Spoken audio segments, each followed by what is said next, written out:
Lunch के समय school के गेस्ट रूम में बैठा सागर बेसब्री से अपनी दोनों बेटियों का इंतजार कर रहा था। आज वह उन्हें अपनी होने वाली पत्नी श्वेता से मिलवाना चाहता था। कल वह श्वेता से शादी करने वाला था।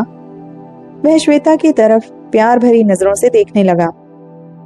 उसे श्वेता बहुत ही सुलझी हुई और खूबसूरत लगती थी। श्वेता के लंबे स्ट्रेट बाल, आंखों में शरारत, दूध सा गोरा रंग और चाल ढाल तथा बात व्यवहार में झलकता आत्मविश्वास। श्वेता के आगे नीरजा उसे बहुत साधारण लगती थी। वह एक घरेलू महिला थी। नीरजा से सागर की अरेंज मैरिज हुई थी। शुरू में सागर नीरजा से भी प्यार करता था, पर सागर की महत्वाकांक्षाएं काफी ऊंची थी। उसने अपने करियर में तेजी से छलांग मारी। वह आगे बढ़ता गया और नीरजा पीछे छूटती गई।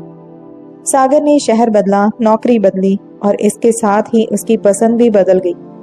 नई कंपनी में उसे श्वेता का साथ मिला। तब उसे समझ आया कि उसे तो एक बला की खूबसूरत लड़की अपना जीवन साथी बनाने को आतुर है, और कहां वह गंवार नीरजा के साथ बंधा पड़ा है। बस यहीं से उसका रवैया नीरजा के प्रति बदल गया था और 1 साल के अंदर ही उसने खुद को नीरजा से आजाद कर लिया था। पर वह अपनी दोनों बेटियों के मोह से आजाद नहीं हो सका था। दोनों बेटियों में अभी भी उसकी जान बसती थी। उसने श्वेता को अपने बारे में सब कुछ बता दिया था और अब दोनों कोर्ट मैरिज कर हमेशा के लिए एक दूसरे के होने वाले थे। पर इससे पहले श्वेता ने ही इच्छा जताई थी कि वह उसकी बेटियों से मिलना चाहती है। इसलिए आज दोनों बच्चियों से मिलने उनके स्कूल आए थे। सागर अक्सर स्कूल में ही अपनी बेटियों से मिला करता था। तभी 4 नन्ही नन्ही आंखों ने दरवाजे से अंदर झांका तो सागर दौड़कर उनके पास पहुंचा और उन्हें सीने से लगा लिया।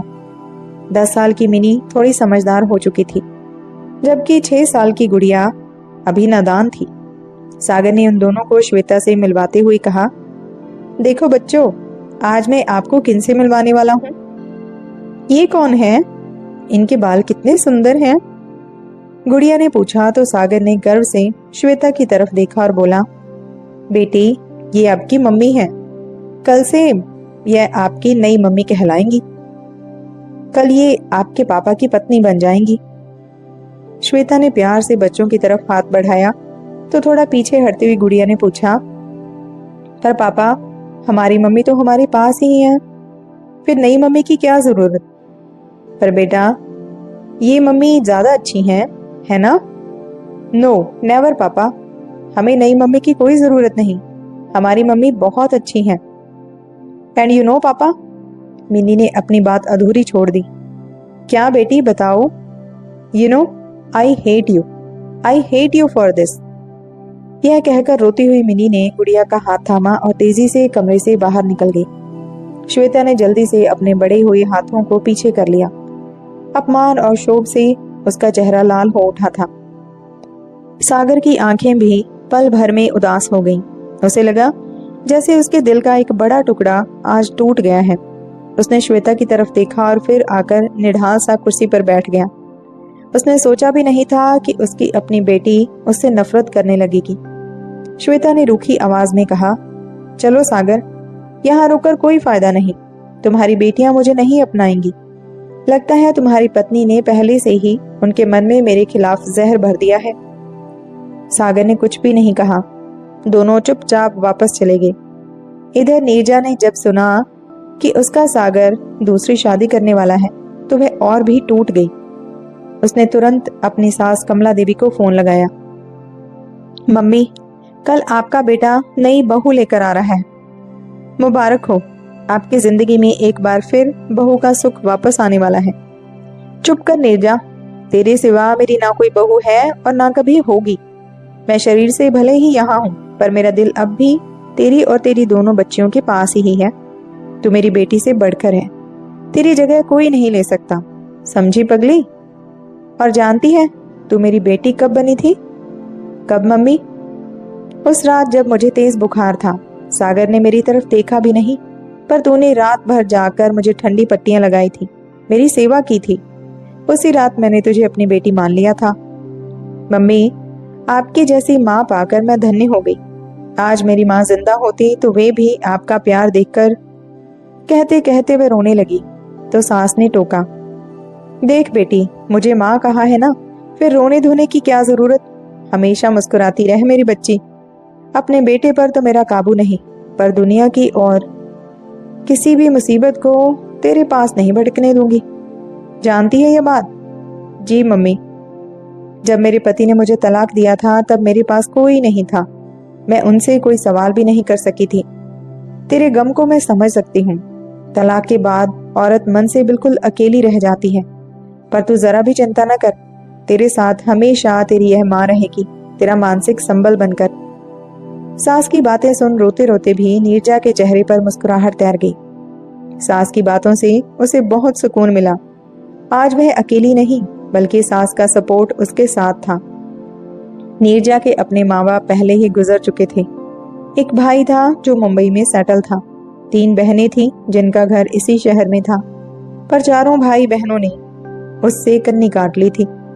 ऐसे में तलाक के बाद उसका और उसकी दोनों बच्चियों का संबल उसकी सास ही थी, और यह उसके लिए बहुत बड़ा सहारा था। जब भी वह परेशान होती या अकेला महसूस करती तो सास से बात कर लेती। नीरजा ने एक प्राइवेट कंपनी में नौकरी कर ली थी। सैटरडे संडे उसकी छुट्टी होती थी। उस दिन कमला देवी जरूर आती, उसके और अपनी पोतियों के साथ समय बिताती, उनकी हर समस्या का हल निकालती और फिर शाम तक अपने घर लौट जाती। इधर दूसरी शादी के बाद जब भी सागर ने मिनी और गुड़िया से मिलना चाहा तो मिनी ने साफ इनकार कर दिया। अब उसे अपने पापा से बात करना भी पसंद नहीं था।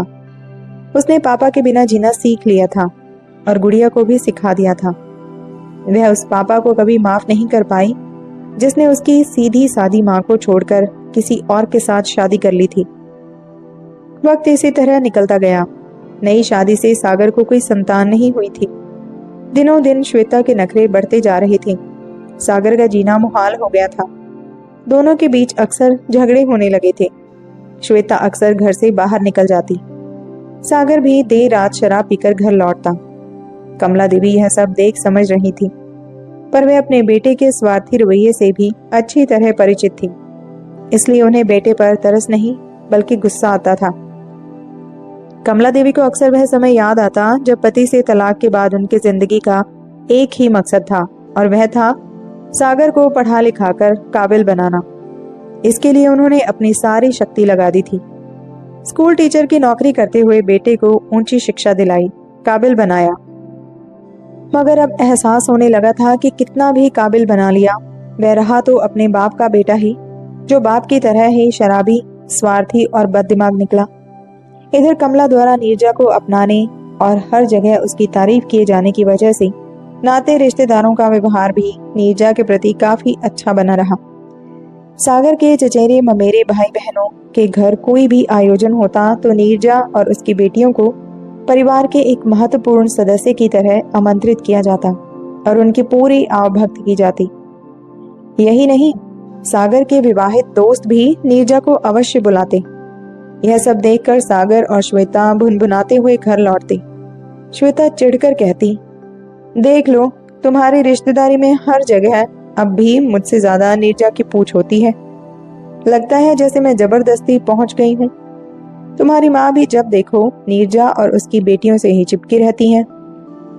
सागर समझाने के लिहाज से कहता, बुरा तो मुझे भी लगता है, पर क्या करूं श्वेता, नीरजा के साथ मेरी बेटियां भी हैं ना, बस इसीलिए चुप रह जाता हूँ। एक दिन तो हद ही हो गई। सागर के एक दोस्त के बेटे की बर्थडे पार्टी थी। आयोजन बहुत शानदार रखा गया था। सागर के सभी दोस्त वहां मौजूद थे। सागर ने इधर उधर नजरें दौड़ाई, उसे नीरजा कहीं भी नजर नहीं आई। सागर ने चैन की सांस लेते हुए श्वेता को कोहनी मारी और बोला, शुक्र है आज नीरजा नहीं है। श्वेता मुस्कुराकर बच्चे को गिफ्ट देने लगी। तभी दरवाजे से नीरजा और उसकी दोनों बेटियों ने प्रवेश किया। नीरजा ने खूबसूरत सी बनारसी साड़ी पहन रखी थी और बाल खुले छोड़े थे। उसके आकर्षक व्यक्तित्व ने सबका ध्यान अपनी तरफ खींच लिया। श्वेता जल भुन गई और सागर पर अपना गुस्सा निकालने लगी। कुछ देर बाद जब पार्टी उफान पर थी तो सागर किनारे खड़े अपने दोस्तों के ग्रुप में जॉन करता हुआ बोला, यार यह थोड़ा अजीब लगता है कि तुम लोग अब तक हर आयोजन में नीरजा को जरूर बुला लेते हो। तुम लोग जानते हो ना कि मैं नीरजा से अलग हो चुका हूँ, अब उसे बुलाने की क्या जरूरत। एक दोस्त गुस्से में बोला, क्या बात कह दी यार, तू अलग हुआ है भाभी से, पर हम तो अलग नहीं हुए ना। उनसे हमारा जो रिश्ता था वह तो रहेगा ही। पर क्यों रहेगा, जब वह मेरी पत्नी ही नहीं तो तुम लोगों की भाभी कैसे होगी। सागर ने गुस्से में कहा तो एक दोस्त हंसता हुआ बोला, ठीक है यार, भाभी नहीं तो दोस्त ही सही, यही मान ले कि अब एक दोस्त की हैसियत से हम सब उन्हें बुलाएंगे। रही बात तेरी तो ठीक है, तेरी वर्तमान बीवी यानी श्वेता को भी हम न्योता भेज दिया करेंगे, मगर नीरजा को नहीं छोड़ेंगे, समझा। इस बात पर काफी देर तक उनके बीच तू मैं होती रही। श्वेता पास खड़ी सब कुछ सुन रही थी। अंदर ही अंदर उसे नीरजा पर गुस्सा आ रहा था। उसे महसूस हो रहा था जैसे नीरजा उसकी खुशियों के आगे आकर खड़ी हो जाती है। सागर और उसके बीच कहीं ना कहीं नीरजा अब भी मौजूद है। घर लौटते समय भी पूरे रास्ते श्वेता हमेशा की तरह सागर से लड़ती झगड़ती रही। एक दिन शनिवार को जब कमला देवी बहू और पोती के साथ थी तो दोपहर में उछलती कूदती मिनी घर में घुसी। आते ही उसने माँ और दादी के पैर छुए। नीरजा ने खुशी की वजह पूछी तो मिनी खुशी से चिल्लाई, मम्मा, मेडिकल एंट्रेंस टेस्ट में मेरे बहुत अच्छे नंबर आए हैं और मुझे यहाँ के सबसे बेहतरीन मेडिकल कॉलेज में दाखिला मिल रहा है। सच बेटी? दादी ने खुशी से पोती को गले लगा लिया, मगर नीरजा थोड़ी उदास स्वर में बोली, बेटा, यहाँ दाखिले में और उसके बाद पढ़ाई में कुल खर्च लगभग कितना आएगा। अब मिनी भी सीरियस हो गई थी। सोचते हुए उसने कहा, मम्मा, मेरे ख्याल से लगभग 2-2.5 लाख रुपए तो लग ही जाएंगे, इससे ज्यादा भी लग सकते हैं। पर बेटा, इतने रुपए मैं कहाँ से लाऊंगी। मम्मा, मेरी शादी वाली जो एफडी आपने रखी है ना, बस उसे तोड़ दो। पागल है क्या? नहीं नीरजा, तू ऐसा कुछ नहीं करेगी, पढ़ाई का खर्च मैं उठाऊंगी मिनी, कमला देवी ने कहा। पर कैसे मम्मी, आपके पास इतने रुपए कहाँ से आएंगे। बेटा, मैंने अपनी नौकरी के दौरान कुछ रुपए बचाकर अलग रखे थे। वे रुपए मैंने कभी सागर को भी नहीं दिए। अब उन्हें अपनी मिनी के मेडिकल की पढ़ाई के लिए खर्च करूंगी, इसका अलग ही सुख होगा। नहीं मम्मी, उन्हें आप ना निकालें। वैसे भी इस उम्र में आपको पैसे अपने पास रखने चाहिए। कल को सागर ने कुछ गलत व्यवहार किया या बिजनेस डुबो दिया तो आप। अरे नहीं बेटा, जिसके पास तेरी जैसी बेटी और इतनी प्यारी पोतियां हैं उसे क्या चिंता। और फिर मेरी पोती डॉक्टर बनेगी, इससे ज्यादा खुशी की बात और क्या हो सकती है। अगले दिन ही कमला देवी ने पोती की पढ़ाई के लिए रुपयों का इंतजाम कर दिया। वक्त इसी तरह गुजरता रहा। सागर के जीवन में अब कुछ नहीं बचा था। श्वेता कई सालों से ऑफिस के किसी कलीग के साथ अफेयर चला रही थी। इधर सागर अब और भी ज्यादा शराब में डूबा रहने लगा था। छोटी छोटी बात पर वह माँ पर भी बरस जाता। कमला देवी का दिल कई दफा करता कि सब कुछ छोड़कर चली जाए, पर बेटी का मोह कहीं ना कहीं आड़े आ जाता। जितनी देर श्वेता और सागर घर में रहते, झगड़े होते रहते। कमला देवी का घर में दम घुटता। उनकी उम्र भी अब काफी हो चुकी थी। वे करीब 80 साल की थीं। उनसे अब ज्यादा दौड़ भाग नहीं हो पाती। नीरजा के पास भी वे कई कई दिन बाद जा पाती। एक दिन उन्हें अपने पेट में दर्द महसूस हुआ। यह दर्द बार बार होने लगा। एक दिन कमला देवी ने बेटे से इसका जिक्र किया तो बेटे ने उपेक्षा से कहा, अरे माँ, तुमने कुछ उल्टा सीधा खा लिया होगा। वैसे भी इस उम्र में खाना मुश्किल से ही पचता है। पर बेटा, यह दर्द कई दिनों से हो रहा है। कुछ नहीं माँ, बस गैस का दर्द होगा, तू अजवाइन फांक ले, कहकर सागर ऑफिस के लिए निकल गया। अगले दिन भी दर्द की वजह से कमला देवी ने खाना नहीं खाया, पर सागर को कोई परवाह न थी। 2-3 दिनों बाद जब कमला देवी से रहा नहीं गया तो उन्होंने फोन पर बहू नीरजा को यह बात बताई। नीरजा एकदम से घबरा गई। वह उस समय ऑफिस में थी। तुरंत बोली, मम्मी, मैं अभी ऑफिस से छुट्टी लेकर आती हूँ, आपको डॉक्टर को दिखा दूंगी।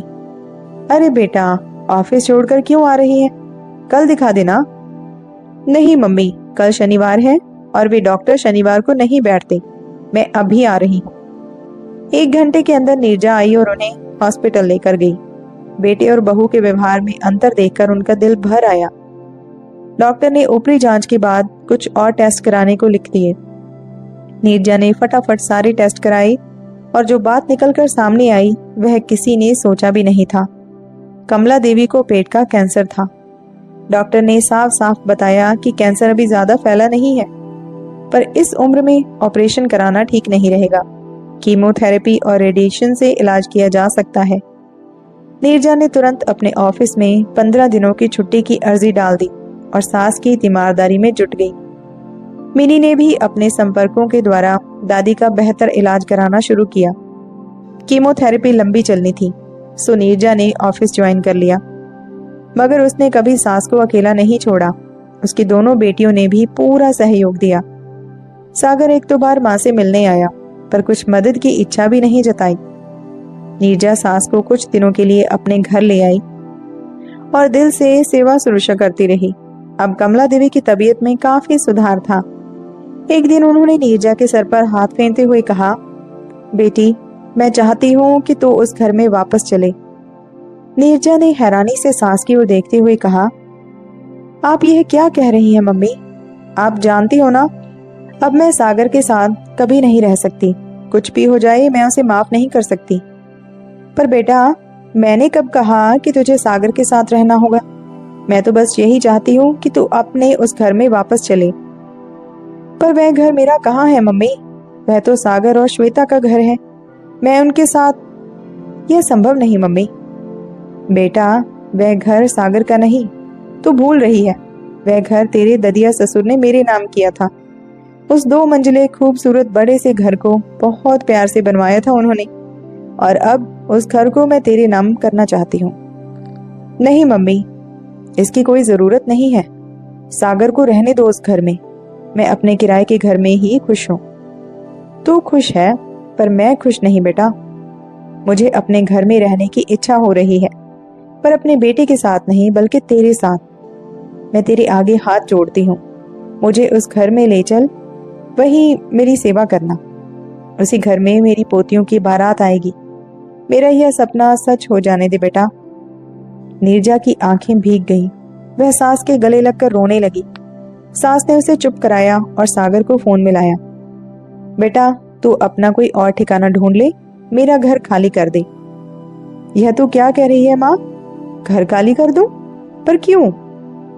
क्योंकि अब उसमें मैं नीरजा और अपनी पोतियों के साथ रहूंगी। अच्छा, तो नीरजा ने कान भरे हैं, भड़काया है तुम्हें? नहीं सागर, नीरजा ने कुछ नहीं कहा। यह तो मेरा कहना है। सालों तुझे उस घर में रखा, अब नीरजा को रखना चाहती हूँ। तुझे बुरा क्यों लग रहा है? यह तो होना ही था। इंसान जैसा करता है वैसा ही भरता है ना बेटे। तुम दोनों पति पत्नी तब तक अपने लिए कोई किराए का घर ढूंढ लो। और हाँ, थोड़ा जल्दी करना। इस रविवार मुझे नीरजा और पोतियों के साथ अपने घर में शिफ्ट होना है बेटे। अपना फैसला सुनाकर कमला देवी ने फोन काट दिया और नीरजा की तरफ देखकर मुस्कुरा पड़ी। तो दोस्तों, ये थी आज की कहानी।